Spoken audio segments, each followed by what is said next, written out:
വിശ്വസ്തനായ ദൈവത്തിന് മഹത്വം. കഴിഞ്ഞ കുറച്ച് നാളുകൾക്ക് ശേഷമാണ് നിങ്ങളോടൊപ്പം ഈ രീതിയിൽ ദൈവവചന ശുശ്രൂഷയ്ക്കുമായിട്ട് ആയിരിക്കുവാനായിട്ട് ദൈവം അനുവദിക്കുന്നു. ദൈവവചനം ആരിലൂടെ പറയുന്നു എന്നതിലുപരി എനിക്ക് വേണ്ടിയാണ് ദൈവം സംസാരിക്കുന്നത് എന്നുള്ള ബോധ്യത്തോടു കൂടി നമ്മൾ എല്ലാവരും ആയിരിക്കുവാനായിട്ടിടയാകട്ടെ. ഒരു വിർച്വൽ ലോകത്തിലാണ് നാം ജീവിക്കുന്നതെന്ന് നമുക്കറിയാം. എല്ലാം സാങ്കല്പികം എന്നുള്ള രീതിയിൽ, അല്ലെങ്കിൽ മറ്റുള്ളവരുടെ മുമ്പാകെ ഏറ്റവും മെച്ചമായ രീതിയിൽ നമ്മെ തന്നെ കാണിക്കുവാൻ പാകപ്പെടുന്ന രീതിയിൽ ടെക്നോളജി, സാങ്കേതിക വിദ്യകളൊക്കെ വളർന്നിരിക്കുന്ന ഒരു സാഹചര്യത്തിലാണ് നാം ജീവിക്കുന്നത്. പല സോഫ്റ്റ്വെയർസും ഇന്ന് ഗിൽബി അങ്ങനെന്നൊക്കെ പറഞ്ഞ സോഫ്റ്റ്വെയർസ് ഒക്കെ നമ്മുടെ തന്നെ രൂപത്തെ ഒരു കാർട്ടൂൺ രൂപമാക്കി കഴിഞ്ഞാൽ എങ്ങനെ വരും, അല്ലെങ്കിൽ നമ്മുടെ രൂപത്തെ പോലെ തന്നെ ക്രിയേറ്റ് ചെയ്യുവാൻ നമ്മെ പോലെ ഒരു വ്യക്തിയെ മറുഭാഗത്ത് നമ്മളോട് സംസാരിക്കുന്ന രീതിയിൽ ആക്കിയെടുക്കുവാനൊക്കെ ഇന്ന് ആർട്ടിഫിഷ്യൽ ഇന്റലിജൻസ് കൊണ്ട് പറ്റും. നമ്മെ തന്നെ ഏറ്റവും പ്രസന്റബിൾ ആയിട്ട്, ഏറ്റവും ഭംഗിയായിട്ട് മറ്റുള്ളവരുടെ മുമ്പാകെ കാണിക്കുവാൻ പാകത്തിൽ ഇൻസ്റ്റയിലും ഒക്കെ ഫിൽറ്ററും അങ്ങനെയുള്ള അനേക കാര്യങ്ങളൊക്കെ ഉണ്ട്.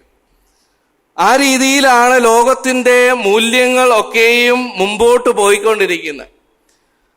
ഇന്ന് ദൈവവചനത്തിന് മുമ്പാകെ നമ്മൾ ആയിരിക്കുമ്പോൾ ഒരു ഫിൽറ്ററും ഇല്ലാതെ ദൈവവചനത്തിന്റെ മുമ്പാകെ നാം ആയിരിക്കുമ്പോൾ, കർത്താവിന്റെ മുമ്പാകെ നാം ആയിരിക്കുമ്പോൾ, ദൈവത്തിന് നമ്മെക്കുറിച്ച് ഏത് രീതിയിൽ പറയുവാൻ, അല്ലെങ്കിൽ ദൈവസന്നിധിയിൽ നമ്മെ ഏത് രീതിയിൽ പ്രസന്റ് ചെയ്യുവാനായിട്ട് നമുക്കിന്ന് സാധിക്കും എന്നതാണ് എൻ്റെ വിഷയം. ആ വിഷയത്തെ ആധാരമായിട്ട് ദൈവം എനിക്ക് തന്ന ആ പുസ്തകം ഹോശേയുടെ പുസ്തകമാണ്. ഒരുപക്ഷെ നിങ്ങളെല്ലാം ഓർമ്മിക്കുന്നുണ്ടാവും, എബി ജോൺസൺ ബ്രദർ 2-3 ക്ലാസ്സുകൾ കോവിഡിന്റെ സമയത്താണെന്ന് തോന്നുന്നു ഈ വിഷയത്തെക്കുറിച്ച്, ഈ പുസ്തകത്തെക്കുറിച്ച് എടുത്തിട്ടുണ്ട്. ദൈവത്തിന്റെ സ്നേഹത്തിന്റെ ആ ഒരു തള്ളിച്ച കാണുന്ന ഒരു പുസ്തകമാണ് ഹോശേയുടെ പുസ്തകം. ദൈവം അസാധാരണമായിട്ട് ഇസ്രായേലിനോട് ഇടപെട്ട ഒരു പുസ്തകമാണ് ഹോശേയുടെ പുസ്തകം. ഒരുപക്ഷെ ഇങ്ങനെ പറഞ്ഞാൽ, ദൈവത്തിന്റെ നീതിയും ദൈവത്തിന്റെ സ്നേഹവും തമ്മിൽ ഒരു ഓട്ടമത്സരം നടക്കുന്നത് പോലെ നമുക്ക് ആ പുസ്തകം മുഴുവൻ വായിച്ചാൽ മനസ്സിലാവും. ഒരിടത്ത് അവർക്കുള്ള ന്യായവിധിയെക്കുറിച്ച് പറയുമ്പോൾ ആ തൊട്ടടുത്ത് തന്നെ ദൈവം അവരോട് സ്നേഹത്തോടെ ഇടപെടുന്ന ആ ഒരു രംഗം നമുക്ക് കാണുവാനായിട്ട് കഴിയും. അവർക്ക് വേണ്ടി ദൈവം അവരുടെ പുറകെ നടക്കുന്നതിനെ കുറിച്ച് കാണുവാനായിട്ട് കഴിയും. എന്ന് പറഞ്ഞാൽ ദൈവത്തിന്റെ നീതിയും ദൈവത്തിന്റെ സ്നേഹവും ഇങ്ങനെ ഒരുമിച്ച് ഓടുന്ന ഒരു പുസ്തകമാണ് ഹോശേയുടെ പുസ്തകം. അതിനു വേണ്ടിയിട്ട് ദൈവം ഒരു ഒബ്ജക്റ്റ് ലെസൺ പോലെ അവിടെ എടുത്തിട്ടുണ്ട്. നമുക്കറിയാം, ഹോശേയെ അവനെ ഒരു വ്യഭിചാരിയായിട്ടുള്ള സ്ത്രീയെ വിവാഹം കഴിക്കണമെന്ന് പറയുന്നു. അതിനുശേഷം അവൾ പിന്നെയും പോകുമ്പോൾ പിന്നെയും പണം നൽകി അവളെ പിന്നെയും തിരിച്ചു കൊണ്ടുവരുവാനായിട്ട് പറയുന്നു എന്നൊക്കെ പറഞ്ഞ് ഒരു ഒബ്ജക്റ്റ് ലെസൺ, ഒരു പാഠം ഇസ്രായേലിന് മുമ്പാകെ കാഴ്ചവെക്കുന്ന ഒരു പുസ്തകമാണ് ഹോശേയുടെ പുസ്തകം. എന്ന് പറഞ്ഞാൽ ഹോശയ്യ ദൈവത്തെ കാണുകയും ആ സ്ത്രീ അല്ലെങ്കിൽ ഗോമേർ ആ ഇസ്രായേൽ ജനത്തെ കാണിക്കുകയും ചെയ്യുന്നതാണ് ഈ പുസ്തകത്തിന്റെ ഇതിവൃത്തം. എന്ന് പറഞ്ഞാൽ ഒരു ഇസ്രായേൽ ജനത്തിന് മോശമായി വ്യഭിചാരിയായ ഒരു സ്ത്രീയെ കൊണ്ട് അവരുടെ മുമ്പിൽ നിർത്തിക്കഴിഞ്ഞാൽ അതിനെ ഏത് രീതിയിലാണ് അവർ പരിഗണിക്കുന്നതെന്ന് അവർക്ക് വ്യക്തമായ യഹൂദന്മാർക്കറിയാം, അല്ലെ ഇസ്രായേലിനറിയാം. അവർ എത്രയോ നീചമായിട്ടാണ് ആ സ്ത്രീയെ കാണുന്നതെന്നുള്ളത് അവർക്ക് എല്ലാവർക്കും അറിയാം. അവർക്ക് ന്യായപ്രമാണത്തിലെ എല്ലാ വ്യവസ്ഥകളും അല്ലെങ്കിൽ നിയമങ്ങളും അവർക്ക് വ്യക്തമായിട്ട് അറിയാം. അവരുടെ മുമ്പാകെ അവരുടെ തന്നെ അവസ്ഥ കാണിക്കുവാനായിട്ട് ഗോമേർ എന്ന് പറയുന്ന വ്യഭിചാരിയായിട്ടുള്ള ആ സ്ത്രീയെ ഹോശേയെ വിവാഹം കഴിച്ച് പിന്നെയും പോകുന്നു, പിന്നെയും തിരിച്ചു കൊണ്ടുവരുന്ന രംഗം നമുക്ക് അവിടെ കാണുവാനായിട്ട് കഴിയും.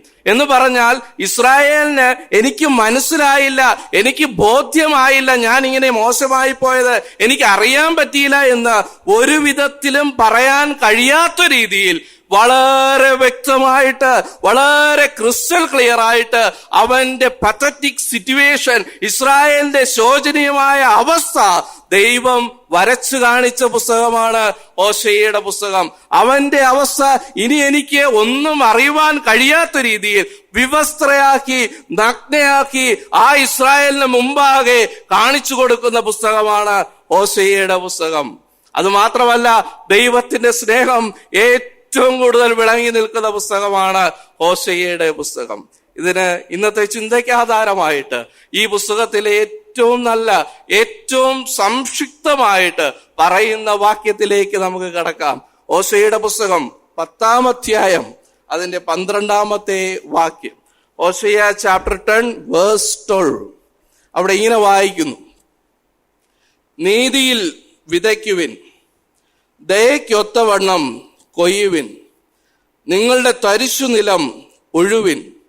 യഹോവ വന്ന് നിങ്ങളുടെ മേൽ നീതി വർഷിപ്പിക്കേണ്ടതിന് അവനെ അന്വേഷിക്കുവാനുള്ള കാലം ആകുന്നുവല്ലോ. ഞാൻ ഇംഗ്ലീഷിലൂടെ വായിക്കുന്നു.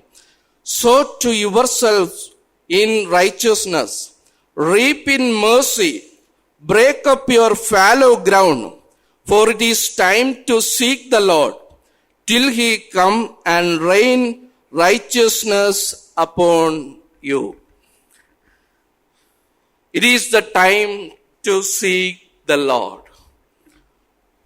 ഈ ഭാഗം വായിക്കുമ്പോൾ നമ്മുടെ ചിന്ത മുഴുവൻ ആകർഷിക്കുവാൻ സാധ്യതയുള്ള ഒരു ഭാഗം അല്ലെങ്കിൽ ഒരു വാക്ക് എന്ന് പറയുന്നത് തരിശു നിലങ്ങളാ. ആ ചിന്തയിലോട്ട് വരുന്നതിന് മുമ്പ് എന്നെ ഏറ്റവും ആകർഷിച്ച ഒരു കാര്യം, ഈ വാക്യം അല്ലെങ്കിൽ ഈ വചനം പറയുന്നത് ആരാ? യഹോവയായ ദൈവം ഹോശേയിലൂടെ പറയുകയാണ്, it is the time to seek Lord. ദൈവത്തെ അന്വേഷിക്കുവാനുള്ള കാലം ഇതാണ് എന്ന് യഹോവ തന്നെ അങ്ങോട്ട് പറയുകയാണ്. ഞാൻ പറയട്ടെ, യഹോവ തന്നെ പറയുകയാണ്, നീ എന്നെ ഒന്ന് അന്വേഷിക്കാമോ എന്ന് കാല് പിടിച്ചു പറയുന്നത് പോലെയാണ് പറയുന്നത്. നമ്മൾ കൊച്ചു കുഞ്ഞുങ്ങളൊക്കെ ഹൈഡ് ആൻഡ് സീക്ക് കളിക്കും അല്ലേ? അവരൊരു പക്ഷെ അവിടെ തന്നെ നിന്നുകൊണ്ട് പറയും, ഞാൻ ഒളിച്ചു, എന്നെ കണ്ടുപിടിക്കാമോ എന്ന് പറഞ്ഞതുപോലെ ദൈവം പറയണേ, ദൈവം അവരുടെ മുമ്പാകെ വ്യക്തമായി നിന്നുകൊണ്ട് പറയാ, എന്നെ ഒന്ന് നിങ്ങളൊന്ന് അന്വേഷിക്കാമോ എന്ന് ചോദിക്കുക, എന്നെ ഒന്ന് സീക്ക് ചെയ്യാമോ എന്ന് ചോദിക്കുക. It is the time to seek the Lord. ദൈവത്തെ അന്വേഷിക്കുന്ന കർത്താവിനെ ഒന്ന് അന്വേഷിക്കാമോ എന്ന് ദൈവം ചോദിക്കുന്ന രംഗമാണിത്. മറ്റുള്ള പല കാര്യങ്ങളും അന്വേഷിക്കുവാനായിട്ടുണ്ട്. ഇസ്രായേലിന്റെ ആ 10-ാം അധ്യായത്തിൽ അനേക കാര്യങ്ങൾ അവിടെയുണ്ട്. അതിനെക്കുറിച്ച് നമുക്ക് പിന്നാലെ ചിന്തിക്കാം. ദൈവം ചോദിക്കുക, എന്നെ ഒന്ന് അന്വേഷിക്കാമോ നീ? എന്നെ ഒന്ന് നോക്കാമോ നീ? എന്നെ ഒന്ന് അന്വേഷിക്കാമോ? It is a time to seek the lord. ദൈവത്തിന്റെ സ്നേഹം, ആ ഇസ്രായേൽ മക്കൾ പാപത്തിലാണ് ജീവിക്കുന്നതെങ്കിലും, അവർ വളരെ മോശമായ അവസ്ഥയിലാണെങ്കിലും ദൈവം അവരോട് പറയാ, ദൈവം തന്നെ അവരുടെ മുമ്പാകെ നിന്നുകൊണ്ട് പറയാ, എന്നെ ഒന്ന് അന്വേഷിക്കാമോ? It is a time to seek the lord. പ്രിയമുള്ളവരെ, ദൈവത്തിന്റെ സ്നേഹം എത്രയോ ഭയങ്കരമാണെന്ന് നിങ്ങൾ ആ ഇസ്രായേൽ മക്കളുടെ അവസ്ഥ ഒന്ന് കേട്ടാൽ മനസ്സിലാവും, വായിച്ചു നോക്കിയാൽ മനസ്സിലാവും. ദൈവം പറയാ, ദൈവം തീഷ്ണതയുള്ള ദൈവമാ, പാപത്തെ ശിക്ഷിക്കുന്ന നീതിയുള്ള ദൈവമാ. ദൈവം പറയാ, നീ എന്നെ ഒന്ന് അന്വേഷിക്കാമോ? നീ എന്നെ ഒന്ന് അന്വേഷിക്കാമോ? നീ ബാക്കി കാര്യങ്ങളൊക്കെ അന്വേഷിക്കുന്നുണ്ടല്ലോ, ബാക്കിയുള്ളവരുടെ കാര്യങ്ങളൊക്കെ അന്വേഷിക്കുന്നുണ്ടല്ലോ, നീ കർത്താവിന്റെ കാര്യം ഒന്ന് അന്വേഷിക്കാമോ? നീ എന്നെ ഒന്ന് അന്വേഷിക്കാമോ എന്ന് കർത്താവ് അവിടെ യാചിക്കുന്നതാണ് ഹോശേയുടെ ഈ പുസ്തകം. എന്താ അവരുടെ പ്രശ്നം? അവരുടെ പ്രശ്നം എന്താ? ഫാലോ ഗ്രൗണ്ടാ, തരിശു നിലമാണ്. അവരുടെ ഹൃദയങ്ങൾ തരിശു നിലം പോലെ കിടക്കുകയാ. അത് ഒഴിവാനായിട്ട് പറയുകയാ. ഇംഗ്ലീഷിൽ ഇങ്ങനെയാണ്, മലയാളത്തിൽ വായിച്ചാൽ അത്രയും വ്യക്തമല്ല. Sow to yourselves in righteousness. അത് കഴിഞ്ഞ് പറയാം, break up your fallow ground. നിന്റെ തരിശു നിലങ്ങളെ നീ ഉഴണം, നിന്റെ തരിശു നിലങ്ങളെ നീ ഉഴണം. മറ്റുള്ളവരുടെ തരിശു നിലങ്ങളെ നീ നോക്കണ്ട, നിന്റെ തരിശു നിലങ്ങളെ നീ ഉഴേണ്ട ഉത്തരവാദിത്വം നിന്റേത് തന്നെയാ. അത് വേറെ ആരുടെയും മേലെ പരിചാരണ്ട, അത് നിന്റെ ഉത്തരവാദിത്വമാ. Break up your fallow grounds. നിന്റെ തരിശു നിലങ്ങളെ നീ ഉഴണം. എന്തിനു വേണ്ടിയിട്ടാ? ദൈവം നീതിയെ വർഷിപ്പിക്കുന്നതിന് വേണ്ടിയിട്ടാ. കൃഷിയൊക്കെ വളരെ ഭംഗിയായിട്ട് അറിയുന്ന ജനതയോട് പറയാ, ആ തരിശു നിലം ഉഴുതാൽ മാത്രമേ അവിടെ കൃഷിക്ക് ഭാഗമായി തീരത്തുള്ളൂ. മഴ ലഭിച്ചിട്ട് കാര്യമുള്ളൂ, അല്ലെങ്കിൽ മഴ എത്ര ലഭിച്ചിട്ടും ഒരു കാര്യമില്ല. ഒരു പക്ഷേ അനേക നാളുകളായി കൃഷി ചെയ്യാത്ത സ്ഥലമായിരിക്കാം അത്, അല്ലെങ്കിൽ ഇതുവരെയും കൃഷി ചെയ്യാത്ത സ്ഥലമായിരിക്കാം, കള പഠിച്ച് അല്ലെങ്കിൽ അതിനെ മൈൻഡ് ചെയ്യാതെ കിടക്കുന്ന ഒരു നിലമായിരിക്കാം. ദൈവത്തെ അന്വേഷിക്കാത്ത ഹൃദയങ്ങൾ തരിശു നിലം പോലെയാ. എന്തൊക്കെ ഫലങ്ങൾ ഉണ്ടായാലും, എന്തൊക്കെ പ്രവൃത്തികൾ ഉണ്ടായാലും, എന്തൊക്കെ ആക്ടിവിറ്റീസ് ഉണ്ടായാലും, ദൈവത്തെ അന്വേഷിക്കാത്ത ഹൃദയങ്ങൾ എന്ന് പറയുന്നത് ദൈവം തരിശു നിലങ്ങൾ എന്ന പോലെയാ പറയുന്നത്. ഫലമില്ലാത്തതാണ്, അത് നിഷ്ഫലമായ നിലമാണ്. അവിടെ യാതൊന്നും കാര്യമില്ല, ദൈവത്തിന് വേണ്ടി ഒന്നും അവിടെ മുളയ്ക്കത്തില്ല. ഇനി ഞാനൊരു കാര്യം പറയട്ടെ, ഇതിലെ സീരിയസ്നെസ് എവിടെയാ കിടക്കുന്നതെന്ന് അറിയോ? God is helpless in this situation because it's our responsibility to break up the fallow ground. ദൈവം ഒരിക്കലും വന്നിങ്ങോട്ട് ഉഴുതു മറിക്കാനൊന്നും പോകുന്നില്ല. ദൈവം ഒരിക്കലും അതിനെ ബ്രേക്ക് ചെയ്യാനായിട്ട് പോകുന്നില്ല. അത് എന്റെ ഉത്തരവാദിത്തമാണ്, നമ്മുടെ ഓരോരുത്തരുടെ ഉത്തരവാദിത്തമാണ് അത് ബ്രേക്ക് ചെയ്യുക, അത് ഉഴുതു മറിക്കുക എന്നുള്ളത്. അവിടുത്തെ പ്രശ്നം എന്താ? അവിടെ എന്തുകൊണ്ടാ തരിശു നിലമായി മാറിയേ? അവിടെ ഹൃദയങ്ങൾ എന്തുകൊണ്ടാ തരിശു നിലം പോലെ ആയി മാറിയേ? 10-ാം അധ്യായം അതേ ചാപ്റ്റർ തന്നെ 1-ാം വാക്യം ഒന്ന് വായിക്കാം. ഇസ്രായേൽ പടർന്നിരിക്കുന്ന ഒരു മുന്തിരിവള്ളി ആകുന്നു, അവൻ ഫലം കായ്ക്കുന്നു.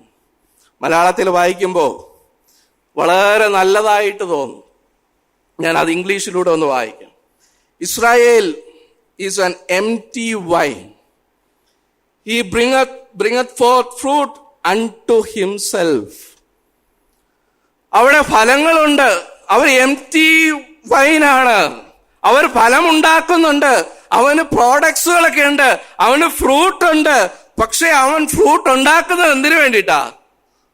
Four himself. തനിക്ക് തന്നെ അവൻ ഫ്രൂട്ട് ഉണ്ടാക്കുക. ദൈവത്തിന് യാതൊരു റോളുമില്ല. അതിന്റെ ഒറിജിനൽ അർത്ഥം നോക്കിയാൽ അതിൽ കൂടുതൽ നമുക്ക് മനസ്സിലാവും. The fruit bearing without divine help. ദൈവിക സഹായമില്ലാതെ ഉണ്ടാകുന്ന ഫലങ്ങളെ കുറിച്ചാണ് അവിടെ പറഞ്ഞിരിക്കുന്നത്. അവർ എംപ്റ്റി വൈനാണ്. അവർക്ക് ലോകത്തിലുള്ളവർ നോക്കുമ്പോൾ അനേക ഫലങ്ങൾ അവിടെയുണ്ട്, അനേക കാര്യങ്ങൾ അവിടെയുണ്ട്, അനേക പുകഴുവാനുള്ള അനേക കാര്യങ്ങൾ അവിടെയുണ്ട്. പക്ഷെ ദൈവം പറയുകയാണ് അത് എംപ്റ്റി വൈനാണ്. എംപ്റ്റി വൈനാണ്. അത് കാരണം എന്ന് പറയുന്നത് അവർക്ക് വേണ്ടി തന്നെ ഫലങ്ങൾ ഉണ്ടാക്കുക. അവർ സെൽഫ് സെന്റേർഡ് ആണ്. അവർക്ക് വേണ്ടി മാത്രമേ അവർ ചിന്തിക്കുന്നുള്ളൂ. ദൈവത്തിന് അതിൽ യാതൊരു റോളുമില്ല. ദൈവത്തിന് യാതൊരു സഹായവും അതിലില്ല. ദൈവത്തിന്റെ കൃപ അതിൽ യാതൊരു വശത്തിലും ഇല്ലാതെയാണ് അവരുടെ ഫലം കായ്ക്കുന്നത്. അവർക്ക് വേണ്ടി തന്നെ ഫലം കായ്ക്കുക. ഇന്ന് രാവിലെ ഞാനിങ്ങനെ ചോദിക്കട്ടെ, നമ്മൾ ആർക്ക് വേണ്ടിയിട്ടാ ഫലം കായ്ക്കുന്നത്?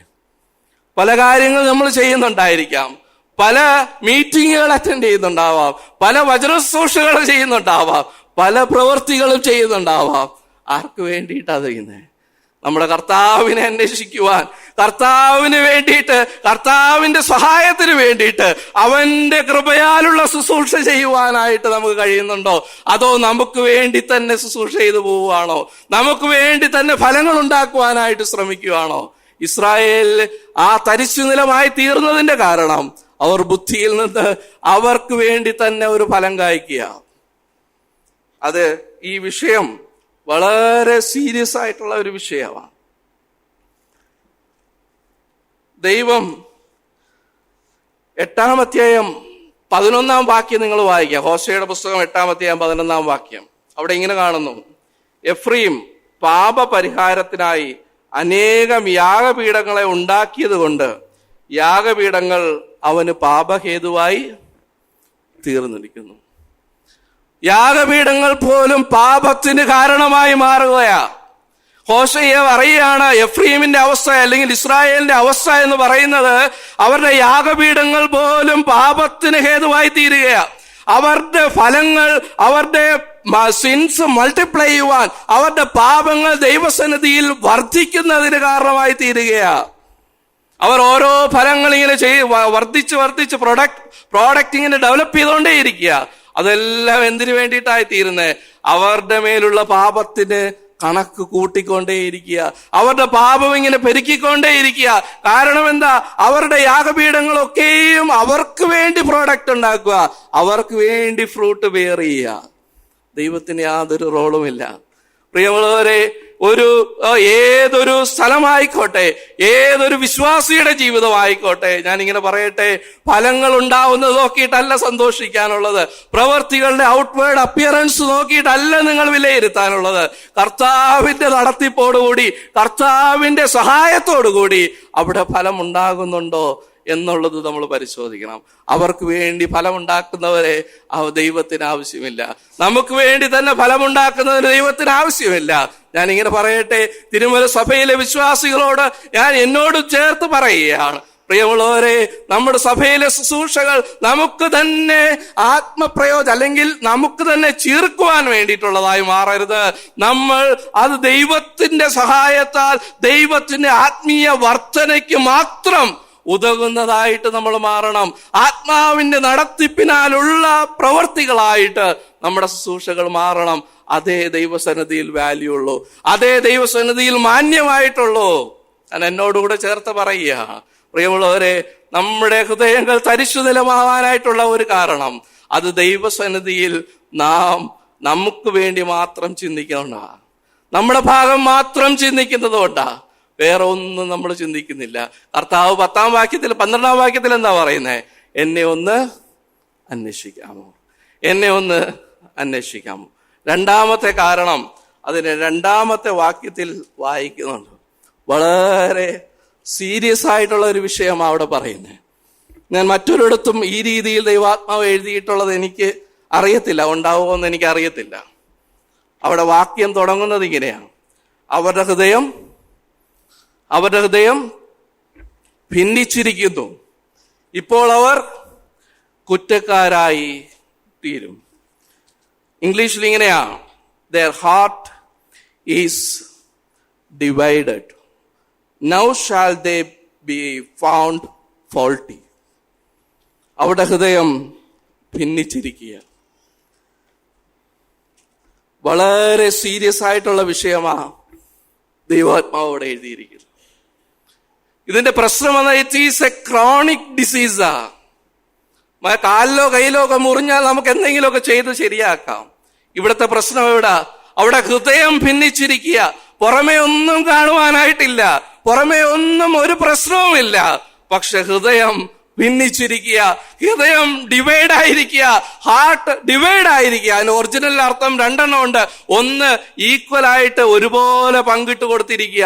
മറ്റൊരാൾക്ക് വേണ്ടി ദൈവം പറയുന്നുണ്ട്, നീ പൂർണ്ണ ഹൃദയത്തോടും പൂർണ്ണ ആത്മാവോടും പൂർണ്ണ ശക്തിയോടും കൂടി നീ എന്നെ ആരാധിക്കണം. പ്രിയമുള്ളവർ, ഇസ്രായേൽ മക്കളിന് കൊടുത്ത ആ കൽപ്പന തന്നെ അവർ തെറ്റിച്ചിരിക്കുക. അവര് ഹൃദയത്തെ ഭിന്നിപ്പിച്ചിരിക്കുക. പ്രിയമുള്ളവർ, നമ്മുടെ ജീവിതത്തിൽ സാത്താനെയും ദൈവത്തെയും ഒരുപോലെ പ്രീതിപ്പെടുത്തുവാനായിട്ട് നമുക്ക് സാധിക്കത്തില്ല. മത്തായി എഴുതിയ സുവിശേഷത്തിൽ ആ വാക്യം നമ്മൾ വായിക്കുന്നുണ്ട്, 6-ാം അധ്യായം 24-ാം വാക്യം. ഞാൻ വാക്യത്തിലോട്ട് പോകുന്നില്ല.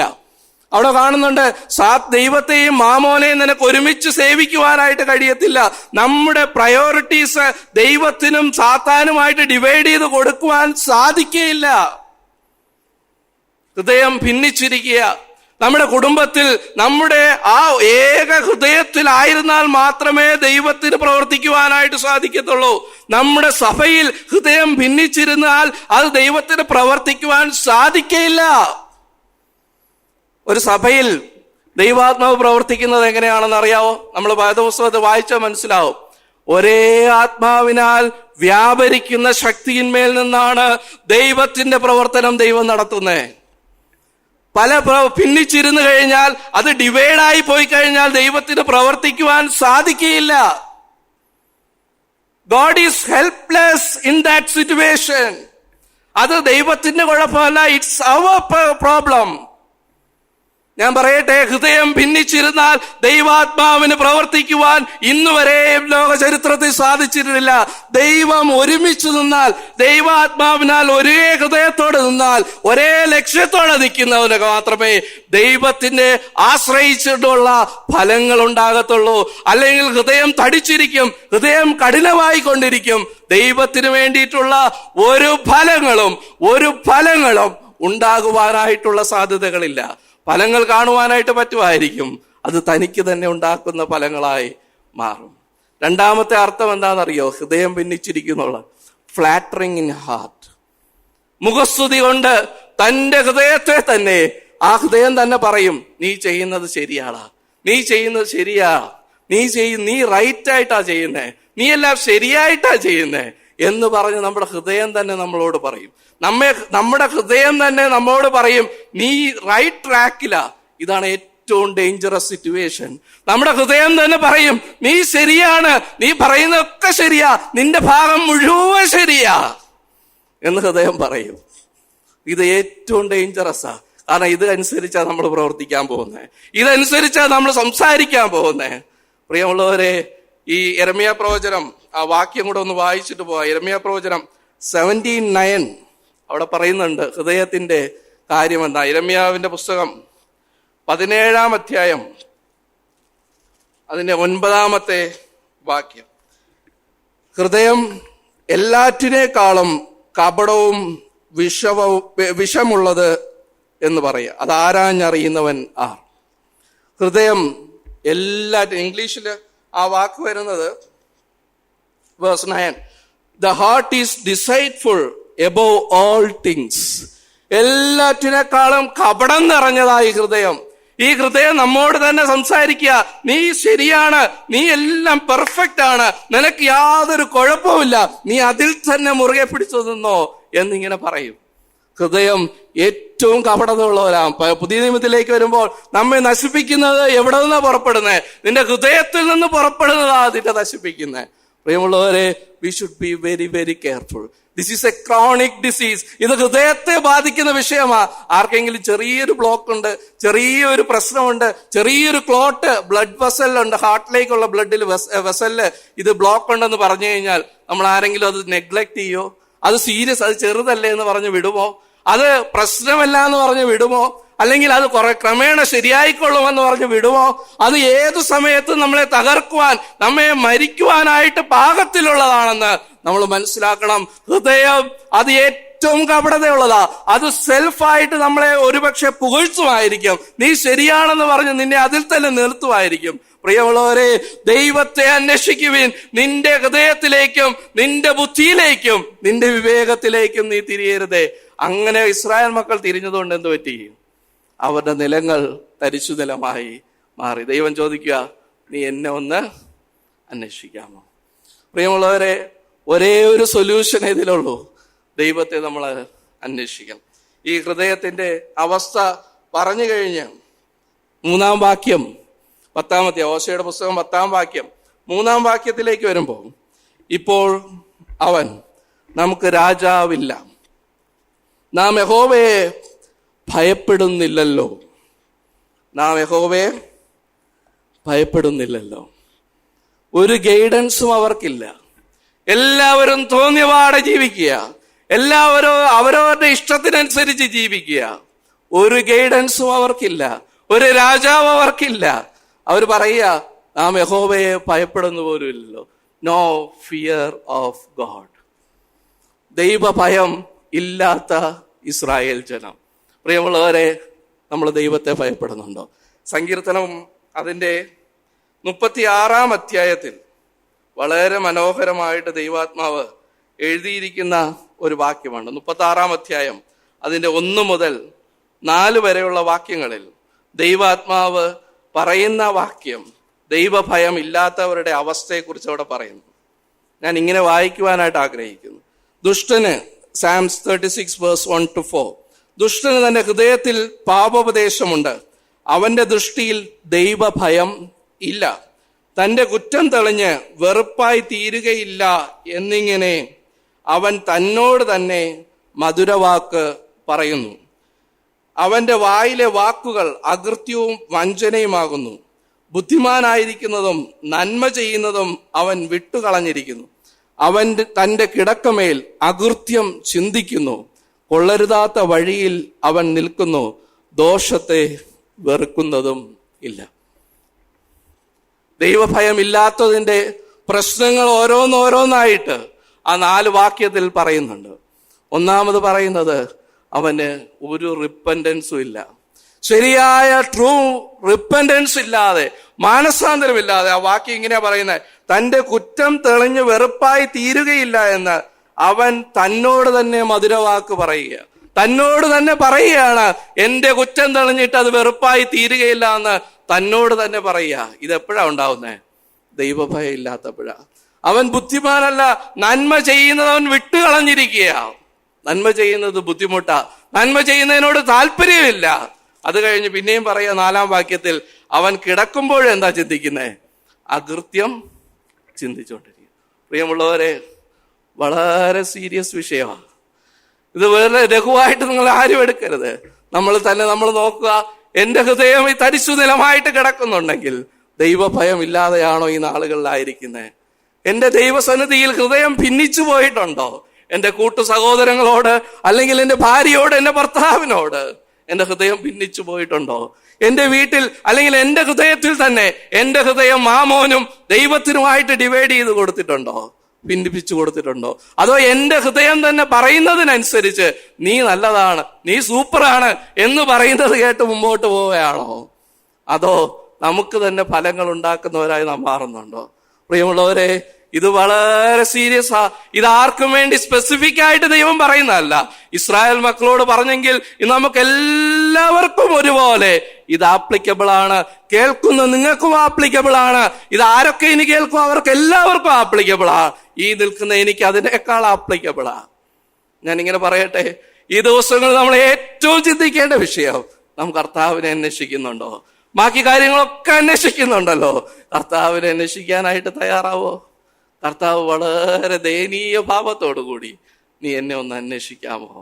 നീ ഫലം ആർക്ക് വേണ്ടിയിട്ടാ പുറപ്പെടുവിക്കുന്നത്? ആർക്ക് വേണ്ടിയിട്ടാ ഇതൊക്കെ ചെയ്യുന്നേ? Why should you worship today? ഇന്ന് രാവിലെ ആരാധിച്ചത് ആർക്ക് വേണ്ടിയിട്ടാ? വളരെ സ്ട്രെയിറ്റ് ഫോർവേഡ് ആയിട്ട് ഞാൻ ചോദിക്കുക, how many of U worship with full heart, full of love towards God? ദൈവത്തോടുള്ള റെവറൻസോടുകൂടി, ദൈവത്തിന്റെ സ്നേഹത്തിന്റെ അടിസ്ഥാനത്തിൽ നിന്ന് ദൈവത്തെ ആരാധിക്കുവാനായിട്ട് നമുക്ക് സാധിച്ചിട്ടുണ്ടോ?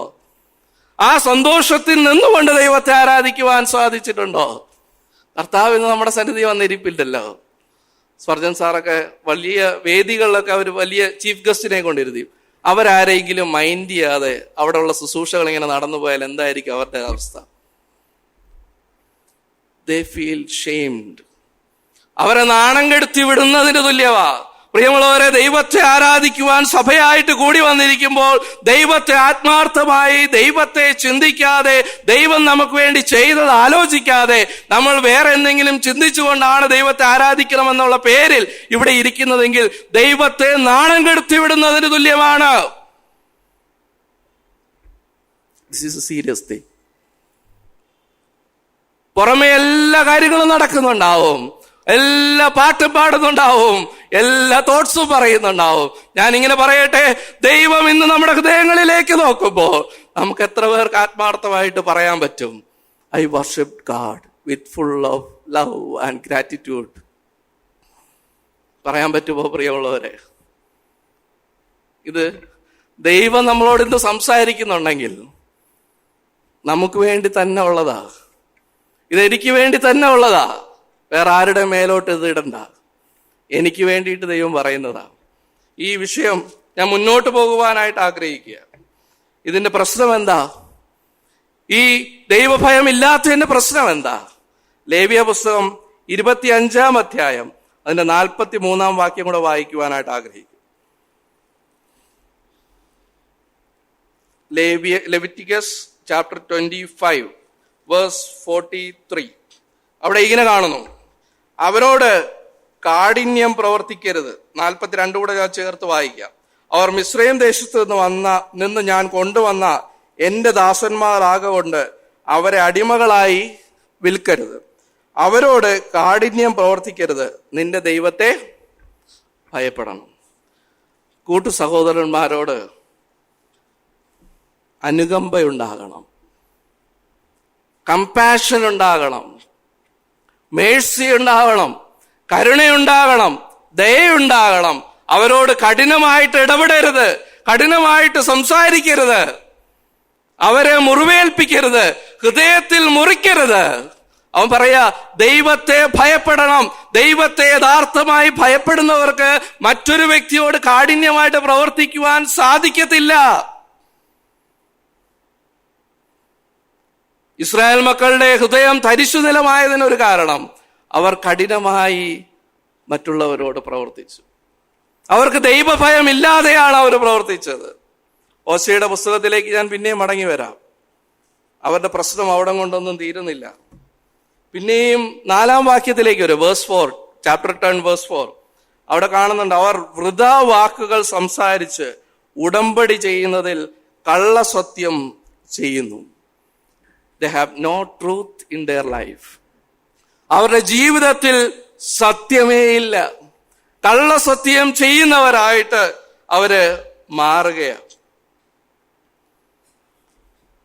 പ്രിയമുള്ളവരെ, കള്ളം എന്ന് പറയുന്നത് പലപ്പോഴും ചെറിയ പാപമായിട്ടൊക്കെ ട്രീറ്റ് ചെയ്യുന്നുണ്ട്. പക്ഷെ ഞാൻ ഇങ്ങനെ പറയട്ടെ, നിങ്ങൾ ലേവ്യ പുസ്തകം 19-ാം അധ്യായം 12-ാം വാക്യം, ഞാൻ വാക്യം എടുക്കുന്നില്ല, അവിടെ പറയുന്ന ഒരു കാര്യമുണ്ട്. നിങ്ങൾ കള്ളസത്യം ചെയ്യുമ്പോൾ അല്ലെങ്കിൽ കള്ളം പറയുമ്പോൾ ദൈവത്തിന്റെ നാമത്തെ അശുദ്ധമാക്കുകയാണ് ചെയ്യുന്നത്. ദൈവത്തിന്റെ നാമത്തെ അശുദ്ധമാക്കുകയാണ് ചെയ്യുന്നത്. നമ്മൾ വിചാരിക്കും നമുക്കല്ലേ പ്രശ്നമുള്ളൂ എന്ന് വിചാരിക്കും. പ്രിയമുള്ളവരെ, സാത്താൻ നോക്കുമ്പോൾ ദൈവത്തിന്റെ നാമം അശുദ്ധമാക്കുന്ന ദൈവത്തിന്റെ ജനത്തെ അവൻ കാണുമ്പോൾ അവൻ ദൈവത്തോട് എന്തായിരിക്കും സാത്താന് പറയാനായിട്ടുള്ളത്? സാത്താൻ എന്ത് പറയും? ദൈവത്തിന്റെ നാമത്തെ അശുദ്ധമാക്കുന്നതിന് തുല്യമാ കള്ളസത്യം ചെയ്യുന്നത്, കള്ളം പറയുന്നത്, നമ്മൾ മറ്റൊരാളെ കുറിച്ച് മോശം പറയുന്നത്. അത് നല്ല കാര്യമല്ല. അത് കഴിഞ്ഞ് സെക്കറിയാവിന്റെ പ്രവചനം 8-ാം അധ്യായം 16-17 ഒന്ന് വായിച്ചു നോക്കുക. സെക്കറിയാവിന്റെ പുസ്തകം വാക്യം അത് വായിക്കണം. സെക്കറിയാവിന്റെ പുസ്തകം 8-ാം അധ്യായം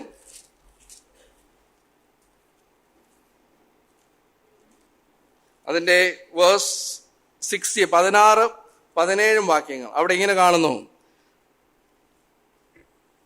നിങ്ങൾ ചെയ്യേണ്ടുന്ന കാര്യങ്ങൾ ഇവയാകുന്നു. ഓരോരുത്തൻ താന്താന്റെ കൂട്ടുകാരനോട് സത്യം പറയുവിൻ. നിങ്ങളുടെ ഗോപുരങ്ങളിൽ നേരോടും സമാധാനത്തോടും കൂടെ ന്യായപാലനം ചെയ്യുവിൻ. നിങ്ങളിൽ ആരും തന്റെ കൂട്ടുകാരന്റെ നേരെ ഹൃദയത്തിൽ ദോഷം നിരൂപിക്കരുത്. കള്ളസത്യത്തിൽ ഇഷ്ടം തോന്നുകയും അരുത്. ഇതെല്ലാം ഞാൻ വെറുക്കുന്നതല്ലോ എന്ന് യഹോവയുടെ അരുളപ്പാട്. സമാധാനത്തോടെ ന്യായപാലനം ചെയ്യണം. സമാധാനമില്ലാതെ ന്യായപാലനം ചെയ്യരുത്. സമാധാനമില്ലാതെ ഗൈഡൻസ് കൊടുക്കരുത്. പ്രിയമുള്ളവരെ, കൂട്ടുകാരനോട് സത്യം മാത്രം പറയുക. അയൽക്കാരന് എതിരായിട്ട് ഹൃദയത്തിൽ പോലും നീ നിരൂപിക്കരുത്. ദോഷം നിരൂപിക്കുവാനായിട്ട് നിനക്ക് അവകാശമില്ല. എത്രയോ പത്തറ്റിക് സിറ്റുവേഷനാണ് ഇസ്രായേലിനോട് ദൈവം പറയുന്നത്. പ്രിയമുള്ളവരെ, ദൈവസന്നിധിയിൽ നിന്നായിരിക്കുമ്പോൾ ദൈവം ചോദിക്കുന്ന ചോദ്യം ഞാൻ പിന്നെ ആവർത്തിക്കുന്നു. എന്നെ ഒന്ന് അന്വേഷിക്കാമോ? എന്നെ ഒന്ന് നോക്കാവോ? എൻ്റെ കാര്യങ്ങളൊന്ന് നോക്കാവോ? എൻ്റെ കാര്യങ്ങളിലൊന്ന് ശ്രദ്ധ കൊടുക്കാവോ? അവിടെ കൊണ്ടും തീരുന്നില്ല. ഇനി 5-ാം വാക്യത്തിലോട്ട് വരുമ്പോ, ഓശയുടെ പുസ്തകം 10-ാം അധ്യായം 5-ാം വാക്യം, അവരുടെ സിറ്റുവേഷൻ പിന്നെയും വേഴ്സാ. വായിക്കുകയാണ് 5-ാം വാക്യം. ശമര്യ നിവാസികൾ ബേത്ത് ആവേനിലെ കാളക്കുട്ടിയെ കുറിച്ച് പേടിക്കുന്നു.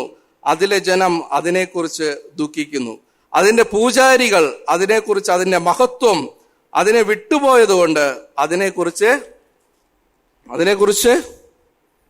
നിങ്ങളുടെ ബൈബിളിലില്ലേ? വിറയ്ക്കുന്നു. ദൈവഭയമില്ല, പക്ഷെ അവർ വിറയ്ക്കുന്നത് എന്തിനു വേണ്ടിയിട്ടാ? ആ വിഗ്രഹത്തിന്റെ മഹത്വം പോയതുകൊണ്ടാ. അവർക്ക് ദൈവം നൽകിയത് പ്രത്യേകം പറഞ്ഞ കാര്യമാ. അവർ ദൈവത്തെ മാത്രമേ ആരാധിക്കാവൂ, മറ്റൊരു വിഗ്രഹവും നിങ്ങൾക്കുണ്ടാകരുത്. ആ വ്യക്തികൾ ചെയ്യുവാണ്. ആ വിഗ്രഹത്തിന്റെ മഹത്വം പോയതിനാല് അവർ വിറയ്ക്കുകയാ, അവർ ഭയപ്പെടുകയാ. പ്രിയമുള്ളവരെ, എത്രയോ ശോചനീയമായ അവസ്ഥയാ. നമുക്കറിയാം, പുതിയ നിയമ വിശ്വാസികളെ സംബന്ധിച്ച് വിഗ്രഹാരാധന എന്ന് പറഞ്ഞാൽ എന്താ? ദൈവത്തെക്കാൾ ഉപരിയായിട്ടോ ദൈവത്തോടൊപ്പമോ ഏതൊരു വസ്തുവിനെയോ സ്ഥാനത്തെയോ എന്തിനെ നമ്മൾ കൽപ്പിച്ചാലോ അത് വിഗ്രഹമാണ്. ഞാനിങ്ങനെ പറയട്ടെ, നിങ്ങൾ എന്നെ തെറ്റിദ്ധരിക്കുകയില്ല എന്ന് ഞാൻ വിശ്വസിക്കുന്നു. നിങ്ങൾ എന്നോട് വിഷമിക്കില്ല എന്ന് ഞാൻ വിശ്വസിച്ചുകൊണ്ട് പറയുക. നമ്മുടെ കുടുംബങ്ങൾ നമുക്ക് വിഗ്രഹമായി മാറുന്നുണ്ടോ? നമ്മുടെ സഭ നമുക്ക് വിഗ്രഹമായി മാറുന്നുണ്ടോ? അതിന്റെ സീരിയസ്നെസ് ഞാൻ പറയാം. ഏത് സമുദായത്തിൽ, അനേക സമുദായത്തിൽ ക്രിസ്ത്യാനികളുണ്ട്. അവർക്ക് ഒന്നും പ്രശ്നമില്ല. കർത്താവിനെ പറഞ്ഞാൽ അവർക്ക് കുഴപ്പമില്ല, പക്ഷെ സഭയെ പറഞ്ഞാൽ അവർക്ക് ഭയങ്കര പ്രശ്നമാണ്. ദേ കീപ് ചർച്ച് അല്ലെങ്കിൽ ആ ഡിനോമിനേഷൻ അവര് അതിനെ ഐഡലായിട്ട് അവർ വരച്ചിരിക്കുന്നത്, അവരൊരു വിഗ്രഹമായിട്ടാണ് വരച്ചിരിക്കുന്നത്. അതിനെ തൊട്ടാൽ അവർക്ക് ഭയങ്കര പ്രശ്നമാണ്. പ്രിയമുള്ളവരെ, അതിൻ്റെ മഹത്വം പോകുമ്പോൾ വിറയ്ക്കുന്നവരായിട്ട് നമ്മൾ മാറുന്നുണ്ടോ? ഞാൻ സീരിയസ് ആയിട്ട് നിങ്ങളോട് ചോദിക്കട്ടെ, സഭ നല്ല കാര്യമാ, കുടുംബം നല്ല കാര്യമാ, നമ്മൾ തന്നെ ചിന്തിക്കുന്ന, നമ്മൾക്ക് വേണ്ടി ചെയ്യുന്നതൊക്കെ നല്ല കാര്യമാ. പക്ഷേ ഒരു പ്രശ്നം വരുമ്പോ, കുടുംബത്തിലെ ഒരു പ്രശ്നം വരുമ്പോ നമ്മൾ വിഷമിക്കുന്നതിന് കാരണം എന്താ? കർത്താവിന്റെ നാമം മഹത്വം അല്ലെങ്കിൽ ദുഷിക്കപ്പെടും എന്ന് ആലോചിച്ചിട്ടാണോ നമ്മൾ വിഷമിക്കുന്നത്? അതോ അയ്യോ എൻ്റെ കുടുംബം ഇങ്ങനെ പ്രശ്നം വന്നല്ലോ എന്ന് വിചാരിച്ചിട്ടാണ് നമ്മൾ വിഷമിക്കുന്നല്ലേ? സഭയിൽ ഒരു പ്രശ്നം വരുമ്പോ, ഒരു ബുദ്ധിമുട്ട് വരുമ്പോ നമ്മൾ വിഷമിക്കുന്നത് എന്തുകൊണ്ടാ? അയ്യോ ഇത്ര നാൾ നന്നായിട്ട് നടന്ന സഭയല്ലേ, അയ്യോ അവിടെയാണോ ഇങ്ങനെ പറ്റിയത് എന്ന് ആലോചിച്ചിട്ടാണോ? അതോ ദൈവത്തിന്റെ നാമം ദുഷിക്കപ്പെടുമെന്ന് ആലോചിച്ചിട്ടാണോ? കർത്താവിനെ ആലോചിച്ചിട്ടാണോ നമ്മൾ വിഷമിക്കുന്നത്? പ്രിയമുള്ളവരെ, സഭയെ ആലോചിച്ചിട്ട് കരയാൻ ഒരിടത്തും സഭ പറഞ്ഞിട്ടില്ല. പക്ഷേ കർത്താവിന്റെ സഭയെ ഓർത്ത്, കർത്താവിന്റെ സ്നേഹത്തിന്റെ അടിസ്ഥാനത്തിൽ നീ സഭയെ സ്നേഹിച്ച നല്ല കാര്യമാണ്. കർത്താവിന്റെ നാമം ദുഷിക്കപ്പെടുമെന്ന് ഓർത്ത് സഭയുടെ പ്രശ്നങ്ങൾക്ക് വേണ്ടി പ്രാർത്ഥിച്ച നല്ല കാര്യമാണ്. സഭയുടെ പ്രൗഢി നഷ്ടപ്പെട്ടത് ഓർത്ത് പ്രാർത്ഥിച്ചിട്ട് ഒരു കാര്യമില്ല. സഭയുടെ ആ ഐഡിയലിനെ ഓർത്ത് അതൊരു വിഗ്രഹമായി മാറിയിരിക്കുകയാണ്. ആ വിഗ്രഹത്തെ തച്ചുടച്ച് കളയട്ടെ. ആ വിഗ്രഹത്തിന് ഒരു മഹത്വം കൊടുക്കാൻ പോകരുത്. ദൈവത്തിന് കൊടുക്കേണ്ട മഹത്വം ഒരു സഭയ്ക്ക് കൊടുക്കുവാൻ ദൈവം ഒരിക്കലും അനുവദിക്കുകയില്ല. അത് ഐഡിയൽസ് ആയി മാറരുത്. ആ ഐഡിയൽസിനെ നമ്മുടെ മുമ്പിൽ നിന്ന് മാറ്റണം. കർത്താവിനെ അന്വേഷിക്കണം. കർത്താവിന് വേണ്ടിയിട്ടുള്ള വേലകൾ നോക്കണം. നമ്മുടെ ഹൃദയങ്ങൾ തടിച്ചിരിക്കുന്നതിന് കാരണം, നമ്മുടെ ഹൃദയങ്ങൾ തരിശു നിലമായി പോകുന്നതിന് കാരണം പല ചടങ്ങുകളുമായി മാറി. പല കാര്യങ്ങളും അത് വെറും ചടങ്ങുകളായിട്ട് മാറി. ദൈവത്തെ അന്വേഷിക്കുവാൻ ആർക്കും സമയമില്ല. കർത്താവ് സഭയിലുണ്ടോ എന്ന് അന്വേഷിക്കണം. കർത്താവ് എന്റെ ഹൃദയത്തിൽ അവന് പകർത്തി കൊടുക്കേണ്ട സ്ഥാനം ഞാൻ കൊടുക്കുന്നുണ്ടോ? കർത്താവിന്റെ കാര്യം അന്വേഷിക്കാൻ കഴിയുന്നുണ്ടോ? പ്രിയമുള്ളവരെ, സഭയുടെ സമയം കഴിഞ്ഞു. എന്താ സൊല്യൂഷൻ? ഹോശേയ പ്രവചനത്തിൽ ആ പ്രവാചകൻ പറയുന്ന വാക്ക്, ദൈവം പറയുന്ന വാക്കുകൾ ഇതാ: നീ എന്നെ ഒന്ന് അന്വേഷിക്കാമോ? നീ എന്നെ കാര്യം ഒന്ന് നോക്കാമോ? എല്ലാവരുടെ കാര്യം നോക്കുന്നുണ്ടല്ലോ, സഭയുടെ പ്രശ്നങ്ങളൊക്കെ പറഞ്ഞു നടക്കുന്നുണ്ടല്ലോ, സഭയുടെ ഇന്ന കാര്യങ്ങളൊക്കെ പറയുന്നുണ്ടല്ലോ, ഇന്ന കുടുംബത്തിലെ പ്രശ്നങ്ങൾ പറയുന്നുണ്ടല്ലോ. എന്റെ കാര്യം നിനക്കൊന്ന് നോക്കാവോ? എന്റെ കാര്യം ഒന്ന് അന്വേഷിക്കാവോ? പ്രിയമുള്ളവരെ, pride is the beginning of all the disasters. എല്ലാ നാശത്തിന്റെയും തുടക്കം അഹങ്കാരത്തിൽ നിന്നാണ്. ഒന്നിലും അഹങ്കരിക്കാൻ ഒന്നുമില്ല മക്കളെ. ഒരു കാര്യത്തിൽ അഹങ്കരിക്കാൻ ഒരാൾക്കും ഒന്നുമില്ല. കർത്താവ് തന്നാലേ ഉള്ളൂ. കർത്താവിന് വേണ്ടി പ്രവർത്തിച്ചാലേ ഉള്ളൂ. നമ്മുടെ ഹൃദയങ്ങളെ യോവേൽ പ്രവചനത്തിൽ പറയുന്നുണ്ട്. യോവേൽ പ്രവചനം അതിന്റെ 2-ാം അധ്യായം 13-ാം വാക്യം അവിടെ കാണുന്നുണ്ട്. ആ വാക്യം കൂടെ ഞാൻ വായിക്കാനായിട്ട് ആഗ്രഹിക്കുന്നു. യോവേൽ പ്രവചനം 2-ാം അധ്യായം അതിന്റെ 13-ാമത്തെ വാക്യം: വസ്ത്രങ്ങളെയല്ല, ഹൃദയങ്ങളെ തന്നെ കീറി നിങ്ങളുടെ ദൈവമായ യഹോവയുടെ അടുക്കലേക്ക് തിരിയുവിൻ. അവൻ കൃപയും കരുണയും ദീർഘക്ഷമയും മഹാദയയും ഉള്ളവനല്ലോ. അവൻ അനർത്ഥത്തെക്കുറിച്ച് അനുതപിക്കും. വസ്ത്രങ്ങളെ അല്ല, പുറമേയുള്ള ഒരു കാര്യങ്ങളെ അല്ല, നമ്മുടെ ഹൃദയങ്ങളെ കീറുവാൻ, നമ്മുടെ തരിശുനിലങ്ങളെ ഒഴിവാനായിട്ട് ഇന്ന് ദൈവം നമ്മെ സഹായിക്കണം. ഇന്ന് നിങ്ങൾ വിവോചനം കേട്ടിട്ടുണ്ടെങ്കിൽ, ദൈവം ഇത് എന്നോട് സംസാരിച്ചിട്ടുണ്ടെങ്കിൽ, I am responsible for this. ഇതിന് നിങ്ങൾ കണക്ക് കൊടുക്കേണ്ടി വരും. ന്യായവിധി ദിവസത്തിൽ ഇതിന് കണക്ക് കൊടുക്കേണ്ടി വരും. ഞാനും നിങ്ങളും കണക്ക് കൊടുക്കേണ്ടി വരും. ഇതാരൊക്കെ കേൾക്കുന്നു അവരെല്ലാം കണക്ക് കൊടുക്കേണ്ടി വരും. ഞാനിങ്ങനെ പറയട്ടെ, നമ്മുടെ ഹൃദയങ്ങളെ നമ്മൾ ഉഴണം, അത് പൊളിക്കണം. അതിന് തകിട്ട് മറിയായിട്ട് കൃഷിക്കാരോട് ചോദിച്ചറിയാം, അവരെത്രയും ശക്തിയോടുകൂടിയാണ് അത് കുഴിച്ചു മറിക്കുന്നതെന്ന്. എന്തിനാ? നല്ല ഫലം ഉണ്ടാവാനാ. മഴ പെയ്യുമ്പോൾ അതിന് വെള്ളം പിടിച്ചു നിൽക്കാനാ. അതിനു വേണ്ടിയിട്ട് അവർ അത് ഇടിച്ചു പൊളിക്കുന്നത്. അത് ഹാർഡായിരിക്കാം. ഒരു പക്ഷേ അത് വളരെ കാലമായിട്ടൊന്നും ചെയ്യാതെ കിടക്കുന്ന സ്ഥലമായിരിക്കാം. ഈ ചുറ്റിക ഒന്ന് ഉപയോഗിച്ച് അടിക്കാവോ? ദൈവവചനം എടുത്തൊന്ന് അടിച്ചു നോക്കാവോ? ഹൃദയങ്ങളെ ഒന്ന് തകർക്കാവോ? തകർന്നും നുറുങ്ങിയിരിക്കുന്ന മനസ്സിനെ അവൻ ഒരിക്കലും വിട്ടുകളയത്തില്ല. 5-ാം അധ്യായം, മത്തായി സുവിശേഷം 5-ാം അധ്യായം 3-ാം വാക്യം, ആത്മാവിൽ ദരിദ്രരായവർ ഭാഗ്യവാന്മാർ, സ്വർഗരാജ്യം അവർക്കുള്ളത്. എന്താണ് ആത്മാവിൽ ദരിദ്രർ? ഞാനിങ്ങനെ പറയട്ടെ, ദരിദ്രർ എന്ന് അവിടെ ഒറിജിനൽ ഉപയോഗിച്ചിരിക്കുന്ന വാക്കെന്നാണെന്നറിയോ? ഭിക്ഷക്കാരൻ എന്നാണ്. ഒരു റിസോഴ്സും അവനില്ല, വേറെ ഒരു സാധ്യതയുമില്ല. ദൈവത്തോട് ആത്മാവിൽ യാചിക്കുന്നവനാണ് ആത്മാവിൽ ദരിദ്രരായവൻ. ആ ഒറിജിനലിലെ വാക്ക് എനിക്ക് വേർഡ് ഓർമ്മയില്ല, പക്ഷെ നിങ്ങൾ നോക്കി നോക്കുക. പിച്ചക്കാരനായ ദൈവമേ, എൻ്റെ കയ്യിൽ ഒന്നുമില്ല, ഐ ഹാവ് നത്തിങ്. എനിക്ക് അനേക ടാലന്റുകൾ നീ തന്നു, ആ ടാലന്റുകൾ കൊണ്ടൊന്നും ഒരു പ്രയോജനവുമില്ല. ഞാൻ പറയട്ടെ, അത് ദൈവത്തിന് വേണ്ടി ദൈവത്തിന്റെ സഹായത്തോടുകൂടി ദൈവാത്മാവിനാൽ ഏക ഹൃദയത്തോടും അത് ഉപയോഗിക്കുമ്പോഴേ അതിന് പ്രയോജനം ഉണ്ടാകത്തുള്ളൂ. തരിശു നിലങ്ങളെ ഉഴാവോ? നമ്മുടെ ഹൃദയങ്ങളെ ഒന്ന് ഉഴുതുമറിക്കാവോ? നമ്മുടെ ഹൃദയങ്ങളെ ഒന്ന് കീറാവോ? ആരുടെ മേലും ബ്ലെയിം ചെയ്യണ്ട, ആരുടെ മേലും പഴി ചാരണ്ട. അത് സഭ കൊള്ളത്തില്ല, അല്ലെങ്കിൽ ഇന്നയാള് പ്രശ്നമാ. ആരുടെ മേലും ആ ന്യായവിധി ദിവസത്തിൽ ചെല്ലുമ്പോ ദൈവം നമ്മോട് ചോദിക്കുമ്പോ ഈ എക്സ്ക്യൂസ് എന്തെങ്കിലും പറയാൻ പറ്റുമോ? നിന്നെ ഏൽപ്പിച്ച ശുശ്രൂഷ നീ ചെയ്തോ എന്ന് ചോദിക്കുമ്പോ, നിന്നെ ഏൽപ്പിച്ച കാര്യം ചെയ്തോ എന്ന് ചോദിക്കുമ്പോ മറ്റാരെങ്കിലും പഴി പറയാനായിട്ട് നിനക്ക് കഴിയുമോ? ഇന്നയാളുടെ പ്രശ്നം കൊണ്ടാ ഞാൻ ചെയ്യാത്തെ, ഇന്നയാളുടെ പ്രശ്നം കൊണ്ടാ ഞാൻ ഫലം പുറപ്പെടുവിക്കാത്തതെന്ന് ആർക്കെങ്കിലും പറയുവാനായിട്ട് സാധിക്കുമോ? പ്രിയമുള്ളവരെ, ആർക്കും പറയുവാനായിട്ട് സാധിക്കത്തില്ല. ദൈവം മുമ്പാകെ വീഴുവാനല്ലാതെ ആർക്കും ഒന്നും കഴിയത്തില്ല. ദൈവസന്നിധിയിൽ അത് വേണം നമ്മുടെ മനസ്സിൽ വേണ്ടത്. ആത്മാവിൽ ദരിദ്രരായ നമ്മുടെ ഹൃദയങ്ങളെ ഒഴുവാനായിട്ട് പൊളിക്കുവാൻ ഇടയാകണം. ഒരുപാട് വചനങ്ങൾ കേട്ടിട്ടുണ്ടാവാം. ഒരുപക്ഷെ നല്ല പ്രസംഗമെന്ന് നിങ്ങൾക്ക് ഒരുപക്ഷെ കേൾക്കാനായിട്ട് ഇമ്പമുള്ള പ്രസംഗമെന്നൊക്കെ നിങ്ങൾ പറഞ്ഞിട്ടുണ്ട്. ഒന്നും പറയണ്ട, ഒരു കാര്യവും പറയണ്ട. ദൈവസന്നിധിയിൽ നിങ്ങൾക്കും എനിക്ക് ഒരുപോലെ പ്രായോഗികമാണ്. It's a double edge sword. ഞാൻ ഇന്നലെ ഒരു സഹോദരന് മെസ്സേജ് അയച്ചു, ഇതൊരു വാള സഹോദര, എനിക്ക് വേണ്ടി ഒന്ന് പ്രാർത്ഥിക്കണേ. 2-3 പേർക്ക് ഞാൻ അത് അയച്ചു, എനിക്ക് വേണ്ടി ഒന്ന് പ്രാർത്ഥിക്കണേ. ഈ വചനം പറയാൻ എനിക്ക് ശക്തിയില്ലാതെ ഇവിടെ നിൽക്കാൻ പറ്റത്തില്ലല്ലോ. ദൈവാത്മാവ് തന്നെ തരട്ടെ. ദൈവാത്മാവിന്റെ സഹായമില്ലാതെ, ദൈവാത്മാവിന്റെ നീതി നമ്മുടെ ഇടയിൽ വർഷിപ്പിക്കാതെ നമ്മുടെ ഹൃദയത്തിൽ, അല്ലെങ്കിൽ നമ്മുടെ സഭകളിൽ, നമ്മുടെ കുടുംബത്തിൽ ഫലങ്ങൾ ഉണ്ടാകത്തില്ല. ഒന്നിലും പ്രൗഡ് ആക്കണ്ട, ഒന്നിലും അഹങ്കരിക്കണ്ട. നിന്നിൽ തന്നെ ഒന്നും അഹങ്കരിച്ചിട്ടൊന്നുമില്ല. വി ആർ നത്തിങ്, ഒന്നുമില്ല. ദൈവം തന്നാലേ ഉള്ളൂ, ദൈവം തന്നാലേ ഉള്ളൂ. നീ ദൈവത്തെ ഒന്ന് അന്വേഷിക്കാമോ? അവൻ വളരെ ആഗ്രഹത്തോടുകൂടി ഇന്ന് ദൈവാത്മാവ് നമ്മളോട് ചോദിക്കുന്നത്, എന്നെ ഒന്ന് മൈൻഡ് ചെയ്യാവോ? അനേക വർഷങ്ങളായില്ലേ നിന്റെ ഹൃദയത്തിൽ ഇരിക്കാൻ തുടങ്ങിയിട്ട്? രക്ഷിക്കപ്പെട്ടപ്പോ അന്നു മുതൽ ദൈവം നിന്റെ ഹൃദയത്തിൽ ഇരിക്കുകയല്ലേ? ദൈവാത്മാവ് നിന്റെ ഹൃദയത്തിൽ ഇരിക്കുകയല്ലേ? എന്നെ ഒന്ന് മൈൻഡ് ചെയ്യാവോ? എന്നെ ഒന്ന് ഗവനിക്കാവോ? ദൈവത്തെ അന്വേഷിക്കുന്നവർ ഭാഗ്യവാന്മാർ. ദൈവത്തിന്റെ നാമം മഹത്വപ്പെടുമാറാം.